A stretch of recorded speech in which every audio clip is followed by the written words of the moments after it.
ಕೊಲ್ಲೂರು ಮೂಕಾಂಬಿಕಾ ದೇವಸ್ಥಾನಕ್ಕೆ ನಟ ಶಿವರಾಜ್ ಕುಮಾರ್ ಹಾಗೂ ಅವರ ಪತ್ನಿ ಶಿವಮೊಗ್ಗ ಲೋಕಸಭಾ ಕ್ಷೇತ್ರದ ಕಾಂಗ್ರೆಸ್ ಅಭ್ಯರ್ಥಿ ಗೀತಾ ಶಿವರಾಜ್ ಕುಮಾರ್ ಭೇಟಿ ನೀಡಿ ದೇವಿಯ ದರ್ಶನ ಪಡೆದರು. ಮಾಜಿ ಸಿಎಂ ಬಂಗಾರಪ್ಪನವರ ಪುತ್ರಿ ಡಾಕ್ಟರ್ ರಾಜ್ಕುಮಾರ್ ಸೊಸೆ ಶಿವರಾಜ್ ಕುಮಾರ್ ಪತ್ನಿ ಗೀತಾ ಶಿವರಾಜ್ ಕುಮಾರ್ ಈ ಬಾರಿ ಕಾಂಗ್ರೆಸ್ ಅಭ್ಯರ್ಥಿಯಾಗಿ ಶಿವಮೊಗ್ಗದಿಂದ ಲೋಕಸಭಾ ಚುನಾವಣೆಗೆ ಸ್ಪರ್ಧಿಸಿದ್ದು ಈಗಾಗಲೇ ಚುನಾವಣಾ ಪ್ರಚಾರ ಆರಂಭಿಸಿದ್ದಾರೆ. ಈ ನಡುವೆ ಬೈಂದೂರಿನಲ್ಲಿ ಚುನಾವಣಾ ಪ್ರಚಾರಕ್ಕೆ ಆಗಮಿಸಿರುವ ಅವರು ಕೊಲ್ಲೂರು ಕ್ಷೇತ್ರಕ್ಕೆ ಭೇಟಿ ನೀಡಿ ದೇವಿಯ ದರ್ಶನ ಪಡೆದರು. ಬಳಿಕ ದೇವಿಗೆ ವಿಶೇಷ ಪೂಜೆ ಸಲ್ಲಿಸಿದರು. ಗೀತಾ ಅವರ ಜೊತೆಗೆ ನಟ ಶಿವರಾಜ್ ಕುಮಾರ್ ಆಗಮಿಸಿದ್ದು ಅವರಿಗೆ ದೇವಳದ ವತಿಯಿಂದ ವಿಶೇಷ ಗೌರವ ಅರ್ಪಿಸಲಾಯಿತು.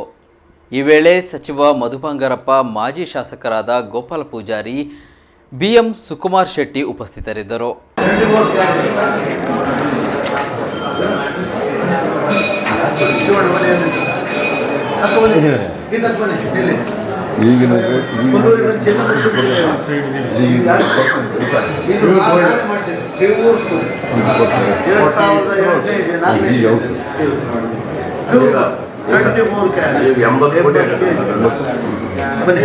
ಕರ್ನಾಟಕದಲ್ಲಿ ಯಾವ ಸ್ಥಾನದಲ್ಲಿ